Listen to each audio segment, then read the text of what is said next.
이 시간 하나님께서 우리들에게 주시는 말씀 에스겔서 30장 31장 보겠습니다.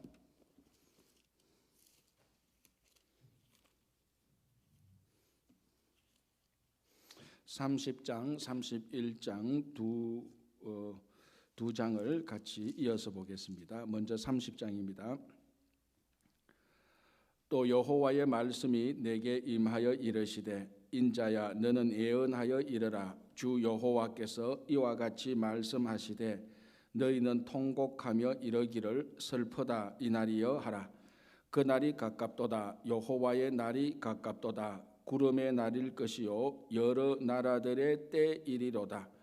애굽의 칼이 임할 것이라. 애굽에서 죽임 당한 자들이 엎드러질 때에 구서에 심한 근심이 있을 것이며 애굽의 무리가 잡혀가며 그 터가 흘릴 것이요 구서와 붓과 룻과 모든 섞인 백성과 굽과 및 동맹한 땅의 백성들이 그들과 함께 칼에 엎드러지리라.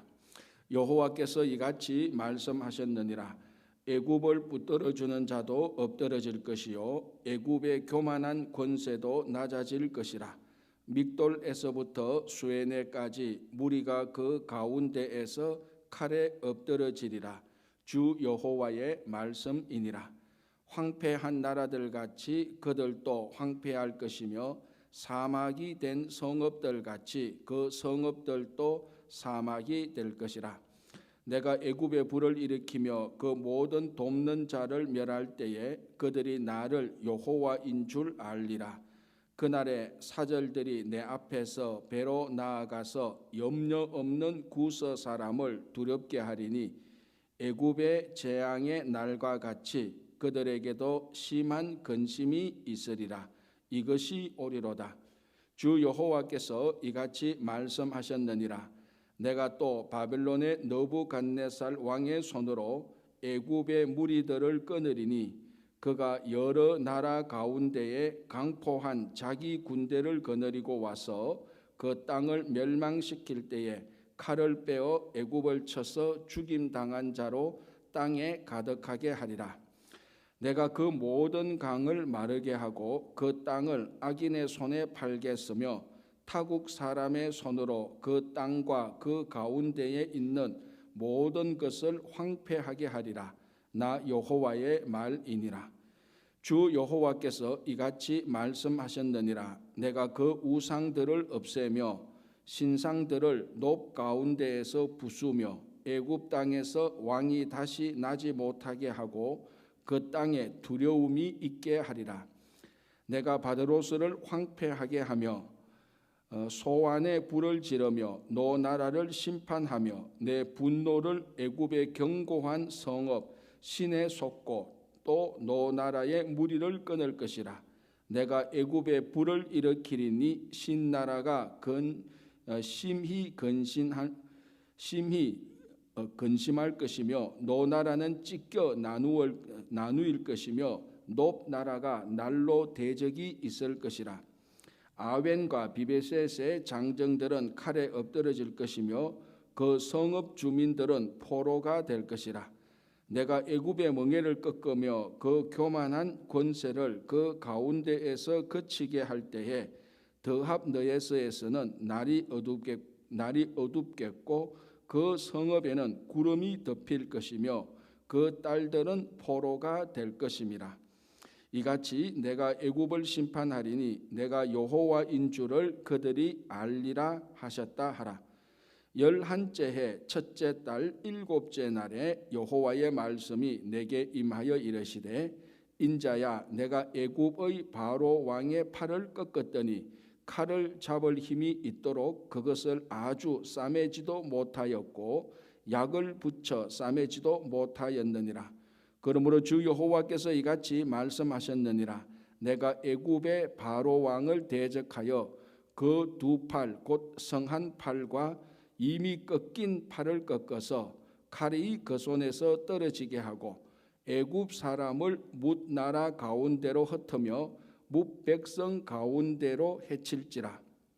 내가 바벨론 왕의 팔을 견고하게 하고 내 칼을 그 손에 넘겨주려니와 내가 바로의 팔을 꺾으리니 그가 바빌론 왕 앞에서 고통하기를 죽게 상한 자의 고통하듯 하리라. 내가 바빌론 왕의 팔은 들어주고 바로의 팔은 내려뜨릴 것이라. 내가 내 칼을 바빌론 왕의 손에 넘기고 그를 들어 애굽 땅을 치게 하리니 내가 여호와인 줄을 그들이 알리라.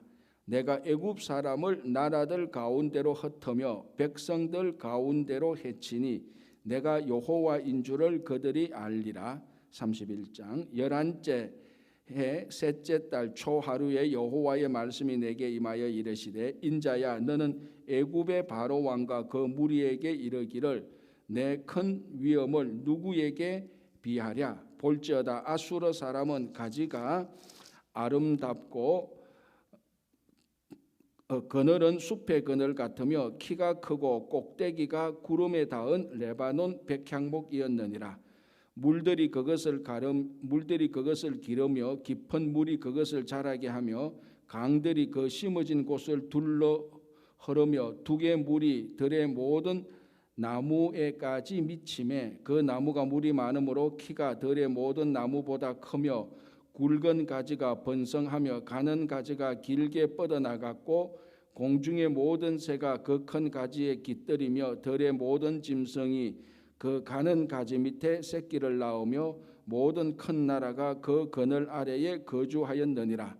그 뿌리가 큰 물가에 있으므로 그 나무가 크고 가지가 길어 모양이 아름다움에 하나님의 동산의 백향목이 능히 그를 가리지 못하며 잣나무가 그 굵은 가지만 못하며 단풍나무가 그 가는 가지만 못하며 하나님의 동산의 어떤 나무도 그 아름다운 모양과 같지 못하였도다. 내가 그 가지를 많게 하여 모양이 아름답게 하였더니 하나님의 동산 에덴에 있는 모든 나무가 다 시기하였느니라.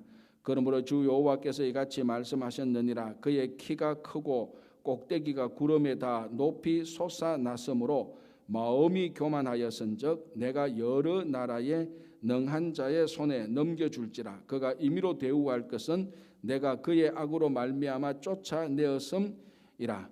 여러 나라의 포악한 다른 민족이 그를 찍어버렸으므로 그 가는 가지가 산과 모든 골짜기에 떨어졌고 그 굵은 가지가 그 땅 모든 물가에 꺾어졌으며 세상 모든 백성이 그를 버리고 그 그늘 아래에서 떠나매 공중의 모든 새가 그 넘어진 나무에 거주하며 들의 모든 짐승이 그 가지에 있으리니 이는 물가에 있는 모든 나무는 키가 크다고 교만하지 못하게 하며 그 꼭대기가 구름에 닿지 못하게 하며 또 물을 마시는 모든 나무가 스스로 높아서지 못하게 함이니 그들을 다 죽음에 넘겨주어 사람들 가운데에서 구덩이로 내려가는 자와 함께 지하로 내려가게 하였음이라.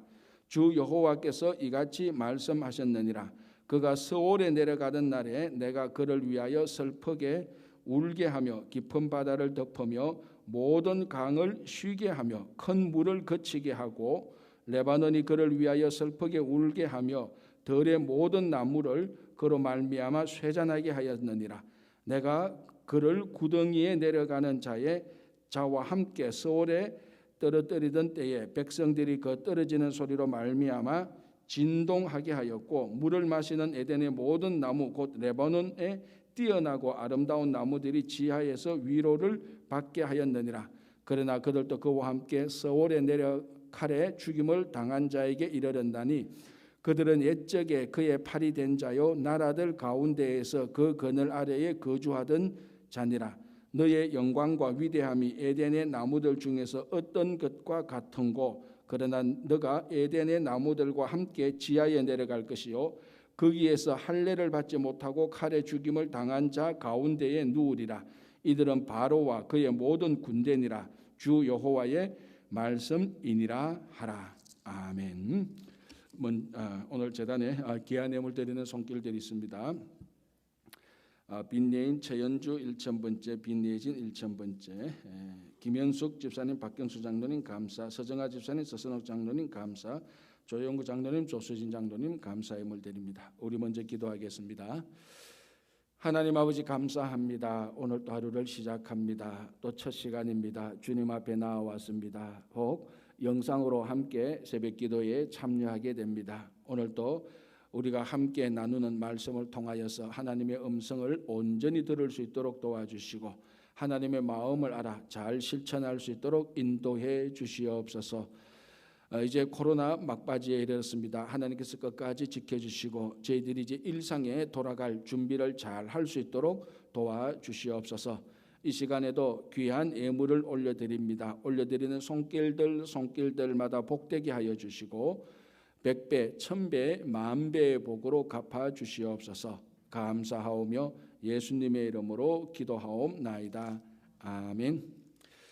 자, 계속해서 어제에 이어서 애굽에 대한 심판, 애굽이 받을 심판을 우리가 30장, 31장 두 장에 걸쳐서 보겠습니다. 이 30장, 31장 보면 분량이 좀 많아서 그렇지 이게 비유로 나오기 때문에 사실은 그 말입니다. 그런데 왜 그 말인데 비유로 하나 이렇게 말하면은 우리 쉽게 말하면 좀 더 자세히 읽고 그거를 비유로 읽으면은 이제 훨씬 더 하나님께서 말씀하시고자 하는 그 실제성, 구체성 이런 것들이 더 강렬하게 나오는 거죠. 왜냐하면 인간의 언어가 하나님께서 하시고자 하는 일을 다 드러내지 못합니다. 그렇잖아요. 뭐 옛날에 뭐 이런 얘기도 했지 않습니까? 내가 당신을 사랑하고 내 말로 다 표현하지 못한다 이렇게 말하잖아요. 말만큼은 사랑해도 되는데 사실은 말만큼은 해도 충분히 평생을 살고도 남는데 그것도 모자란다 하면서 나중에는 뭐 엉뚱한 또 행동을 하는데 그것처럼 하나님께서 하시는 일, 하나님의 사랑을 인간의 언어로 다 진짜로 그걸 다 표현하지 못합니다. 그죠? 그러다 보니 이 선지자들이 하나님의 사랑과 하나님의 능력과 하나님이 하시고자 하는 일을 어떻게 잘 드러낼까 인간의 언어로 그러다 보니까 비유로 하고 문학적인 표현을 쓸 수밖에 없는 것입니다. 자, 30장 이렇게 되어 있습니다. 30장에 여기에 4절을 보겠습니다. 4절에 애굽에 칼이 임할 것이라 애굽에서 죽임 당한 자들이 엎드러질 때에 구서에 심한 근심이 있을 것이며 애굽의 무리가 잡혀가며 그 터가 흘릴 것이요 구서와 풋과 룻과 모든 섞인 백성과 굽과 및 동행한 땅의 백성들이 그들과 함께 칼에 엎드러지리라. 무슨 말입니까? 자, 애굽이 심판당하는데 애굽만 당하는 게 아니고 애굽과 동맹했던 백성들, 동맹했던 나라와 민족들도 같이 망한다는 겁니다. 자, 그래서 6절에 여호와께서 이같이 말씀하셨느니라 애굽을 붙들어 주는 자도 엎드러질 것이요. 같이 애굽에 이제 넘어지니까 악인이 넘어지니까 그거 붙들어 가지고 야 너 우리 편 아니냐 붙들어 주는 자 동맹한 자들도 엎드러질 것이요. 그리고 9절 볼까요? 8절 내가 애굽에 불을 일으키며 그 모든 돕는 자를 멸할 때에 이렇게 말합니다. 그러니까 하나님께서 애굽만 심판하는 것이 아니고 애굽과 동맹을 맺었던 모든 나라들도 같이 심판합니다. 이거하고 똑같은 거죠. 낚시할 때 한 마리 잡으니까 그 큰 고기가 같이 엮여 있던 물고기가 같이 낚이는 거하고 같은 맥락인데요. 그래서 여기 이제 그 동맹했던 국가들의 이름이 나옵니다. 구스. 자, 구스가 어디죠? 아프리카에 있는 나라 가운데 에티오피아. 그죠? 구스, 에티오피아. 구스와 붓과 룻과 모든 섞인 백성들과 굽, 그러니까 구스, 붓, 룻, 굽 이런 나라들인데 다른 나라들은 좀 애매한데 구스는 확실히 압니다. 구스는 확실히 에티오피아거든요. 자, 이 에티오피아가 이집트, 애굽과 같이 동맹을 했습니다. 자, 9절을 한번 볼까요? 이렇게 되어 있습니다. 그날에 사절들이 내 앞에서 배로 나아가서 염려 없는 구스 사람을 두렵게 하리니. 자, 구스 사람이 어떤 사람이라고 되어 있습니까? 염려 없다. 염려 없는 에티오피아 사람이다. 왜 염려가 없을까요? 여기서 왜 염려 없는 구스 사람이라고 말했을까요? 애굽하고 동맹하고 있으니까 무슨 일이 생기면 애굽이 나를 지켜줄 것이다. 그러니까 애굽이 있는 한 나는 염려 없어. 그리고 누가 애굽을 무너뜨려? 아무도 애굽을 무너뜨리지 못해. 나는 애굽과 동맹해서 그러니까 나는 걱정 근심 없어. 여기 이제 그래서 염려 없는 구스 사람을 두렵게 하겠다. 애굽이 심판당할 때 애굽을 의지하고 천하태평으로 염려 없이 걱정 없이 살았던 이 애굽을 하나님께서 심판하겠다. 죄송합니다. 구스를 심판하겠다라고 말합니다. 자, 그러니까 뭡니까? 이 정치적으로 역사적으로 봐도 어떤 나라와 동맹을 할지 이게 굉장히 중요합니다. 정치 외교적으로, 그죠?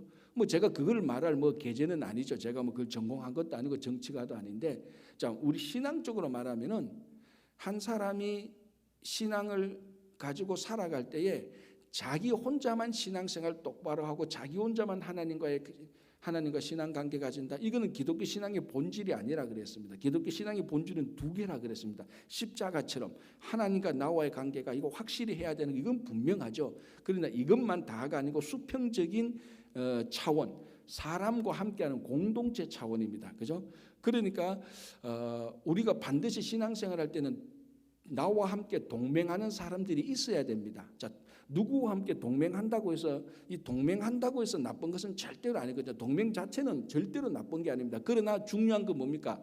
누구와 동맹을 해서 신앙생활을 하느냐, 어떤 사람과 신앙생활을 같이 하느냐, 그게 중요한 것입니다. 그래서 우리 성도들은 항상 교제가 굉장히 중요한 겁니다.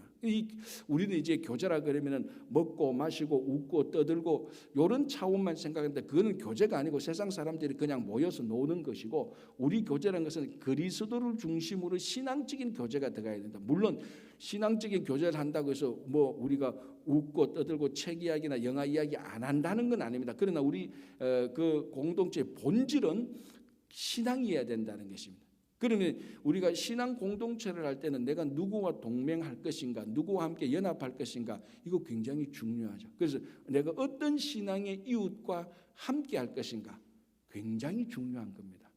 지금 그래서 사실 오늘 여기서 이 구스와 붓과 룻과 굽 이런 사람들은 애굽과 함께 신앙생활을 한 겁니다. 우리말로 하면은 하나님 신앙생활은 아니고 우상 숭배를 섬긴 거죠. 그래서 애굽이 무너지니까 이 사람들이 이웃을 잘못 만난 이유로, 동맹을 잘못 맺은 이유로 다 무너지게 되는 것입니다.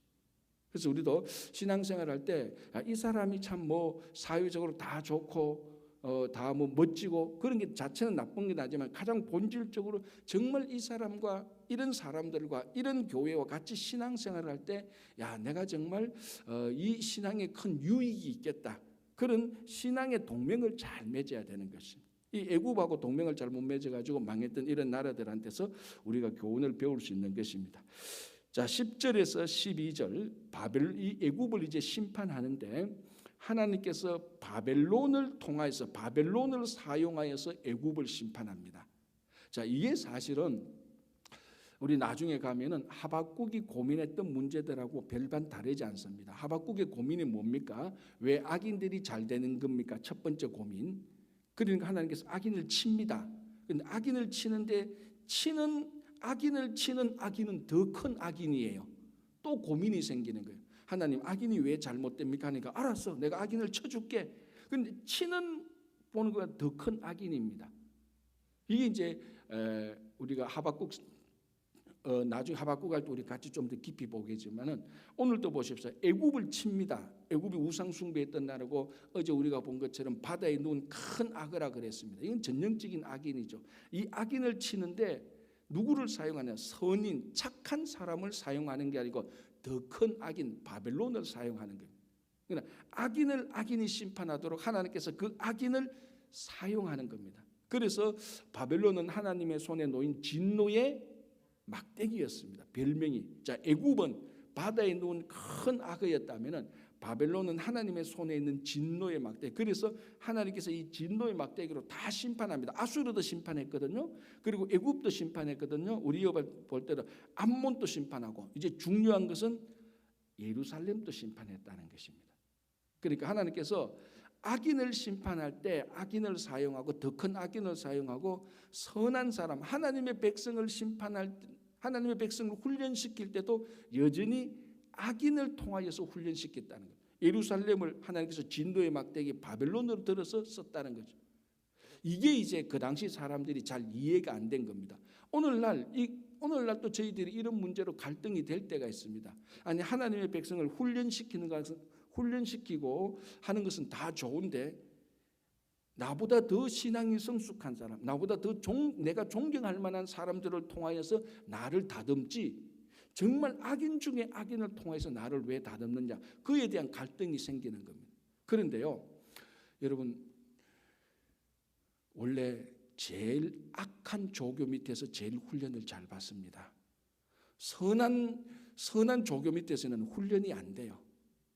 군대도 그런데, 자 여러분, 그래서 우리가 성경을 볼 때 이 하나님께서 이스라엘 백성들, 자기 자녀들의 백성을 훈련시킬 때 악인을 사용한다는 것이 이게 하나님께서 하나님의 자녀를 훈련시키는 독특한 방식입니다.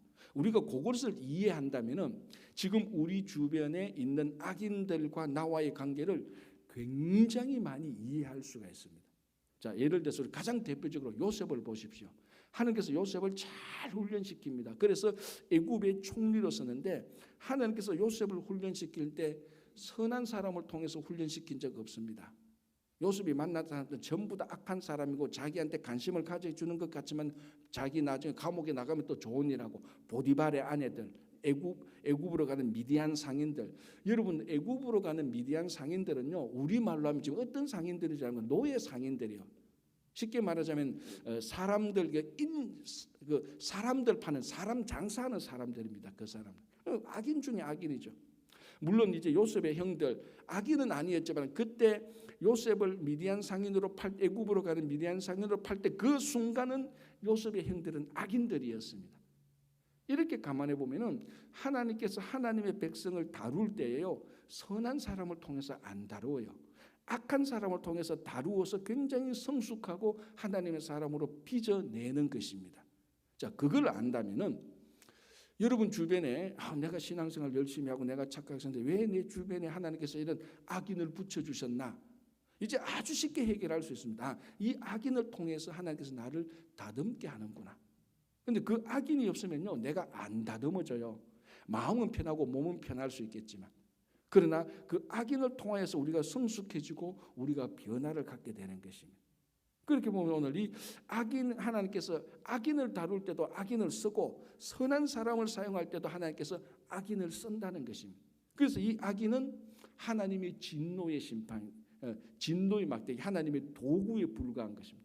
그래서 우리가 이미 앞에서 공부했는 것이지만은 앞에서 우리가 같이 생각했는 거지만, 근데 이 진노의 막대기가 애굽도 치고 예루살렘도 치고 암몬도 치고 아수르도 치고 종횡무진서니까 자기가 진노의 막대기인 줄 잊어버린 거예요.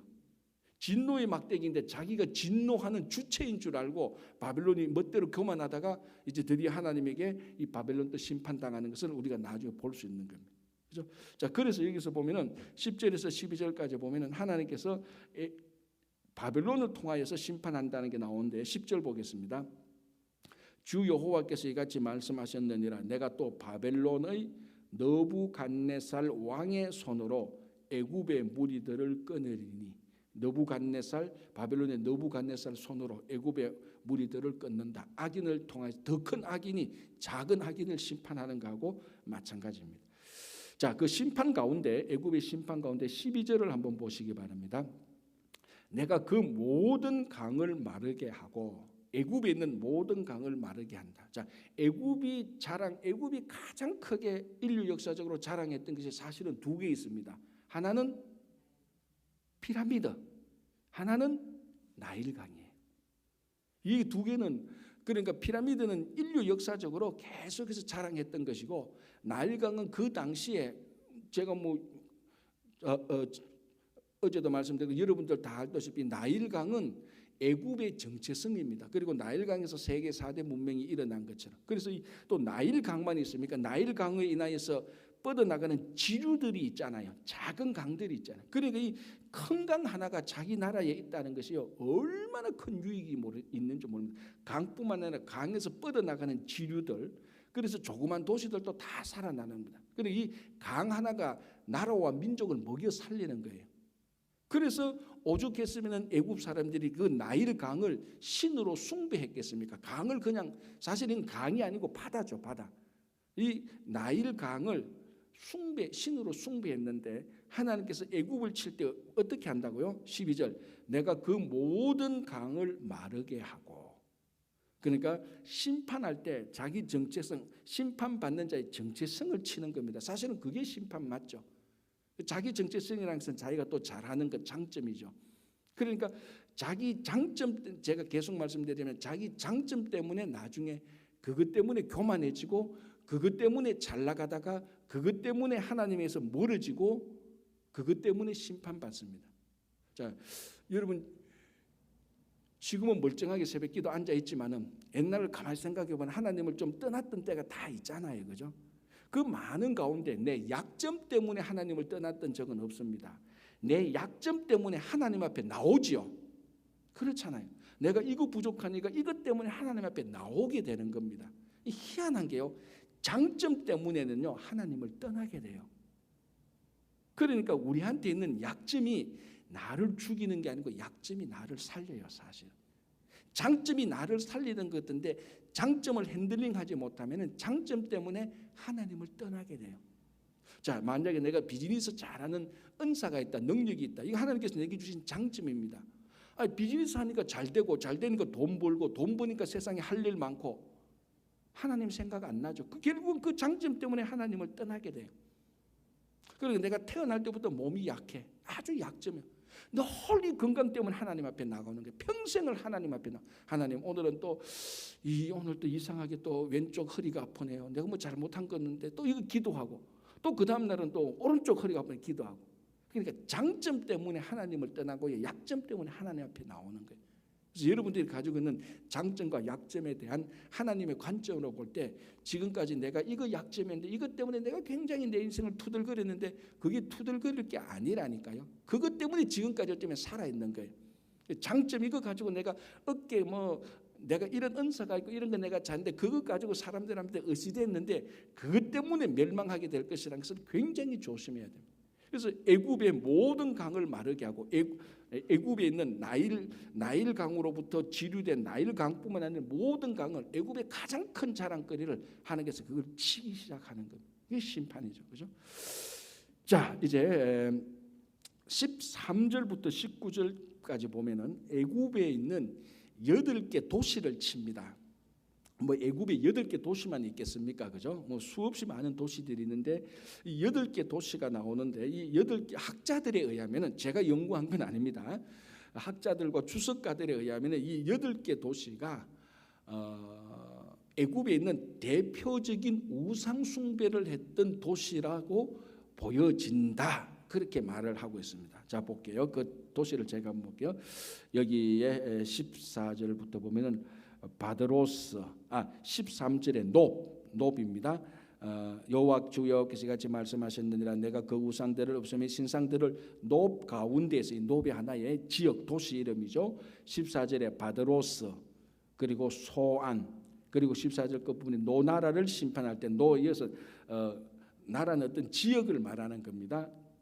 노 그리고 16절에 죄송합니다. 15절에 신, 견고한 성읍 신, 애굽의 견고한 성읍 신.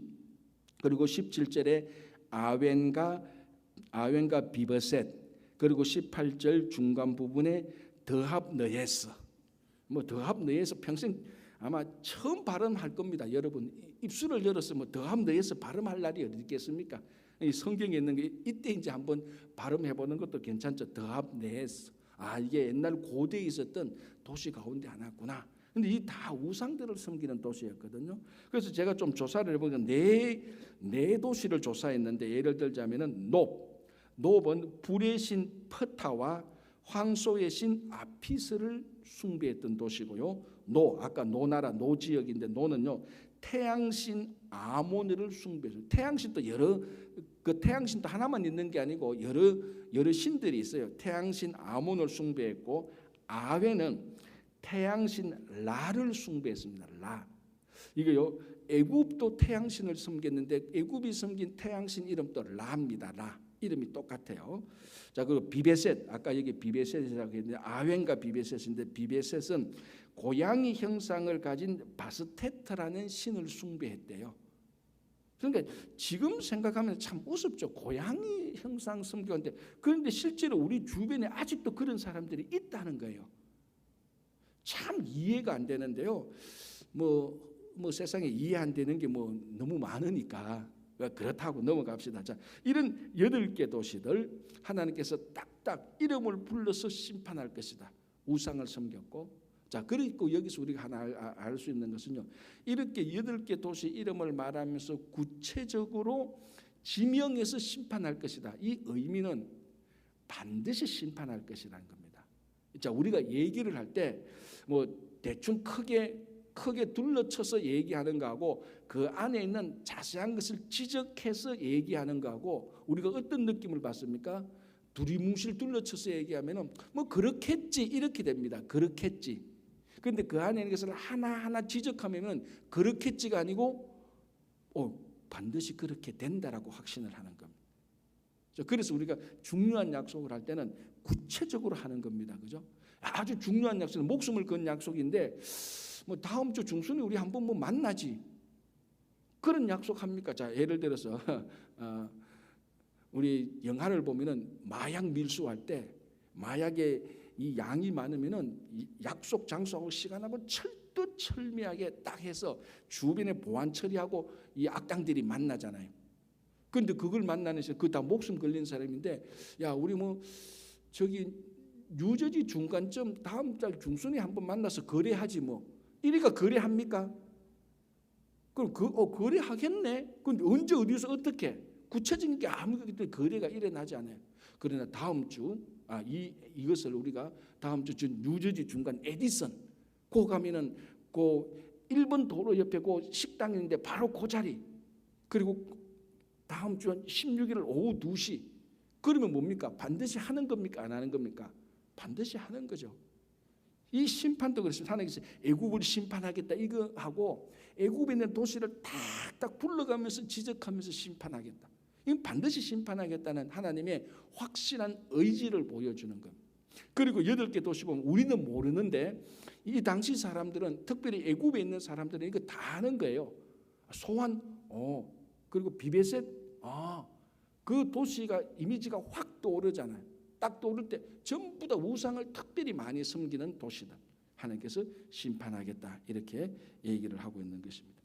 자, 20절에서 26절 사실은 또 이게 같은 맥락인데요. 하나님께서 애굽의 팔을 꺾겠다라고 이렇게 되어 있습니다. 자, 다시 한 번 더 볼게요. 23절을 한번 볼게요. 23절, 24절. 애굽 사람을 뭇 나라 가운데로 흩으며 뭇 백성 가운데 해칠지라. 내가 바빌론 왕의 팔을 견고하게 하고 내 칼을 그 손에 넘겨주려니와 내가 바로의 팔을 꺾으리니 그가 바빌론 왕 앞에서 고통하기를 죽게 상한 자의 고통하듯 하리라. 리얼하죠. 바빌론 왕이 애굽 왕 바로의 팔을 꺾어서 죽게 상한 자의 고통을 준다는 것입니다. 이는 뭐 두말할 여지가 없이 바벨론이 애굽을 완전히 심판한다는 겁니다. 자, 제일 중요한 것은 지금 이 바벨론이 애굽을 친다는 이 말을 누가 누구에게 하고 있습니까? 이게 제일 중요한 거예요. 누가? 에스겔이 누구에게가 중요한, 누구에게 하고 있습니까? 바벨론의 포로 잡힌 이스라엘 백성들에게 하고 있잖아요. 그러면 애굽에게 해야 되는데 애굽 사람들한테 안 해요. 지금 이 말은 애굽 너희들 망할 것이라고 말하는데 애굽 사람들은 지금 바벨론하고 여러분 애굽하고 그 지도를 보십시오. 걸어서 한 4-5개월을 가야 돼요. 걸어서. 자, 여러분 입장에서 보면 바벨론은 여기 있고 애굽은 여기 있어요. 여기 이제 가나안이 있죠. 유프라테스 티그리스 강이 있으니까 이까지 오려면 우리말로 하면 지금 한 5개월을 걸어서 여행을 해야 돼요. 그런데 바벨론에 있는 에스겔 선지자가 애굽에 대한 심판을 애굽 사람한테 해야 되는데 애굽 사람은 하나도 안 듣고 있는데, 요즘 같으면 괜찮아요. 카톡으로 쫙 보내면 5초 내로 싹 다 전달되는데 그 당시는 뭐 애굽에 대한 심판을 그렇잖아요. 애굽에 대한 심판 백날 해본들 애굽 사람은 하나도 안 듣는데 이게 무슨 소용이 있겠습니까? 애굽이 망한다는 게 무슨 소용이 있겠습니까? 애굽 사람 안 듣는데. 지금 이 말은 애굽 사람들의 애굽의 심판을 말하면서 더 중요한 것은 이스라엘 백성들, 바벨론에 포로 잡힌 이스라엘 백성들 너희가 들어야 된다. 왜? 애굽 의지하지 말라는 겁니다. 이제 감 좀 잡히나요? 바벨론에 포로 잡혀온 이 2차 포로 잡혀온 이스라엘 백성들은 여전히 마음 한켠에서는 무슨 소망을 가지고 있었습니까? 애굽이 바벨론을 쳐들어와서 우리를 구원해 줄 수 있는 기대를 저버리지 않았다는 겁니다. 왜? 애굽은 우리가 몇백 년 동안 섬겼던 우리 큰아버지 아니야. 우리가 사대하면서 갖다 준 금마에도 엄마에도 얼만데 우리가 바빌론에 이리 포로 잡혔는데 우리 애굽의 큰아버지께서 밑에서 확 쳐들어와서 바빌론을 물리치고 우리를 구원해 줄 수 있지 않을까라는 헛된 기대를 가지고 있었던 사람들이 또 있었다는 겁니다. 그래서 바벨론 2차 포로 바벨론에 붙잡혀온 이스라엘 백성들한테 에스겔이 말합니다. 너희들 애굽 기대하지 마. 이 바벨론이 애굽도 칠 거야. 애굽 기대하지 마. 하나님을 기대하고 하나님의 때가 되면 너희들 돌려줄 테니까 그때까지 하나님 붙들고 있으라는 그 메시지예요. 자, 그러면 이게 오늘날 우리하고도 똑같지 않나요? 우리가 왜 바벨론 이야기를 듣고 우리가 왜 2500년 전 3000년 전 왜 바벨론 애굽 이런 얘기를 왜 듣습니까? 우리가 사실 어떻게 보면 지금 이 시간에 그 미국에서 우리만 듣고 있는 것 같아. 아니 새 생각이 없어요. 어느 누가 죄송한데 좀 거칠게 표현 어느 미친 사람이 새벽 4시 반 일어나서 5시 반에 와서 2500년 전 3500년 전 바벨론 애굽 이야기를 누가 듣겠습니까? 집에서 자지 아니면 자기 하고 싶은 일 자기 관심사 있지. 가만히 보면요 우리가 비정상적인 사람이에요. 저도 비정상적인 사람이에요. 아니 어느 누가 미국 이민 와가지고 새벽 5시 반에 이 2500년 3000년 우리 이야기다니까 그 옛날 이야기 어떤 사람은 온갖 야 그거 그런 일도 없었어라는 그런 얘기를 어느 누가 이 새벽에 와서 이 이야기를 합니까? 이게 우리 사람하고 이게 우리 생활하고 무슨 관계가 있다고? 그러나 그게 아니라는 이 이야기가 오늘날 우리 이야기하고 똑같다는 겁니다.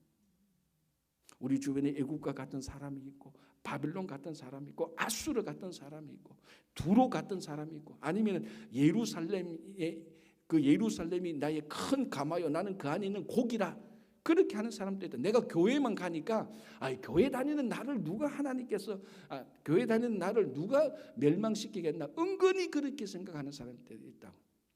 그러니까 이게 바로 오늘날 우리들에게 주는 얘기와 똑같습니다. 우리는 애굽도 의지하지 않고 바벨론도 의지하지 않고 아수르도 의지하지 않고 오직 하나님만 의지할 수밖에 없다. 이게 2500년 전 3000년 전 얘기를 새벽 5시 반에 일어나서 말하고 듣는 이유가 여기 있다는 겁니다. 안 그러면 누가 이 얘기를 하겠어요? 그죠? 요즘 그치 들을 거 많고 볼 거 많은 이 세상에. 그죠? 그렇지만 그게 아니라는 것을 또 우리가 한번 알 수 있는 것을 말하는 겁니다. 자, 그래서 25절 보겠습니다. 이제 같은 맥락인데요. 내가 바빌론 왕의 팔을 들어주고 바로의 팔은 내려 때릴 것이라. 뭐 더 이상 이견이 없습니다. 이견의 여지가 없습니다. 내가 내 칼을 바빌론 왕의 손에 넘기고 그를 들어 애굽 땅을 치게 하리니 내가 여호와인 줄을 그들이 알리라. 계속해서 에스겔서에서 계속해서 반복되는 거. 내가 여호와인 줄을 알리라. 근데 이 에스겔서에서 제일 큰 주제가 사실은 이거예요. 제가 전에도 한번 얘기했죠. 부모님들이 자녀에게 하는 말 중에 제일 진실된 말은 어떻게 표현된다? 잔소리로 표현된다는 겁니다. 철든 자식은 부모가 하는 잔소리가 진리인 줄 알아요. 그런데 부모의 잔소리가 진리인 줄 알게 되기에는 자기가 부모가 돼야 돼요. 사실은. 그전까지는 부모가 하는 얘기 전부 다 잔소리예요. 근데 진짜 부모가 하고 싶은 소리는 잔소리 안 해도 되지. 왜? 그거 계속 말하고 싶으니까. 그게 제일 중요하니까. 오늘 에스겔서에서 계속 하는 말이 뭡니까? 내가 여호와인 줄 알겠다. 이 일을 통해서 내가 여호와인 줄을 알겠다. 자, 오늘도 이 새벽에 우리가 바벨론 이야기, 애굽 이야기 듣는 이유가 뭡니까? 여기에 나왔던 그 여호와 하나님, 2500년 전, 3000년 전 그 여호와 하나님이 오늘날 우리에게도 똑같이 역사하신다는 겁니다. 그렇잖아요. 그래서 오늘도 이 말씀을 보면서 우리가 함부로 내가 여호와인 줄 알리라, 이제 너무 많이 나와서 넘어갈 게 아니고 이때마다 다시 멈춰서서 이분이 진짜 나의 여호와 하나님이구나 고백하고 또 우리가 넘어가야 되는 겁니다. 자, 31장요. 내용은 많은데요. 딱 하나입니다. 애굽이 망하는 것을 아수르가 망하는 것에 비유해서 말합니다. 자, 지금 아수르가 먼저 망했습니까? 애굽이 먼저 망했습니까? 아수르가 먼저 망했거든요, 바벨론에서. 그런데 사실 그 당시 자료들을 보면요, 아수르가 망하리라고는 고대 중건동에서 아무도 생각을 못했어요. 왜? 아수르가 굉장히 호전적인 민족이고요. 아수르가 한 국가, 한 도시, 마을에 지나가면 완전히 쑥대밭이 됩니다. 굉장히 잔인한 사람들이서 아수르는 싸움도 잘하고. 그런데 아수르가 망하리라고는 생각 못했는데 아수르가 바벨론에 망하는 겁니다. 그래서 오늘 이 31장은 아수르가 망할 것이다라고, 아수르가 망했던 것을 비유해서 쉽게 말하면 이겁니다. 아수르도 바벨론에 의해서 망했는데 애굽, 너는 아수르와 같은, 여기 보면은 이제 아수르와 같은 나라가 애굽이라고 말을 합니다. 자, 2절 볼게요. 31장 2절. 인자야, 너는 애굽의 바로 왕과 그 무리에게 이르기를 너의 큰 위엄을 누구에게 비하랴? 이 애굽의 큰 위엄과 건설을 누구하고 비슷할까? 3절. 볼지어다 아수르 사람은 가지가 아름답고 그늘은 숲의 그늘 같으며 키가 크고 꼭대기가 구름에 닿은 레바논 백향목이었네. 아수르를 레바논 백향목에 비유하는데 이 레바논 백향목과 같은 아수르에 비견할 수 있는 나라는 애굽밖에 없다는 겁니다. 그런데 이 아수르가 바벨론에 의해서 망했지 않느냐? 애굽 너도 망한다는 겁니다. 그거예요. 사실은 이 31장은 딱 하나입니다. 그걸 이제 비유로 확실히 말한다. 그러니까 이렇게 말할 수 있겠죠. 애굽이 어떻게 망해요?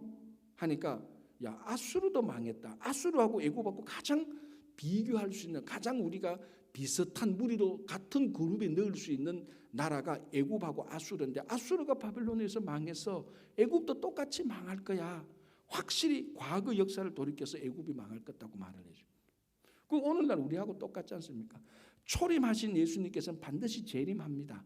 역사에 한번 일어났던 일을 통하여서 우리는 다음에 일어날 것을 예상하잖아요. 아수르가 망하면 애굽이 망하는 것처럼 초림에 처음 오셨던 예수님은 반드시 다시 오시는 겁니다.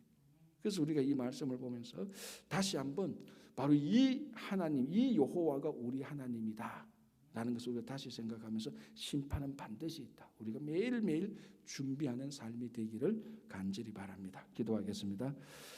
하나님 아버지 감사합니다. 오늘도 하나님께서 우리와 함께하여 주시고 이 아침에 애굽의 심판을 통하여서 우리의 심판을 되돌아보며 또 이 아침에 여호와께서 진짜 우리 하나님인 것을 다시 고백하며 살아갈 수 있도록 도와주시옵소서. 또 이 아침에 우리가 기도하는 것들을 하나님께서 들어서 응답해 주시고 또 이 아침에 우리가 하나님을 찬양할 때 하나님 기뻐하여 주시옵소서. 우리 가운데 건강이나 재정이나 가정이나 일터나 인간관계로 인하여서 오늘도 이 아침에 기도하는 심령들이 있사오니 다 들어서 온전히 응답하여 주시옵소서. 감사하오며 예수님 이름으로 기도합니다. 아멘.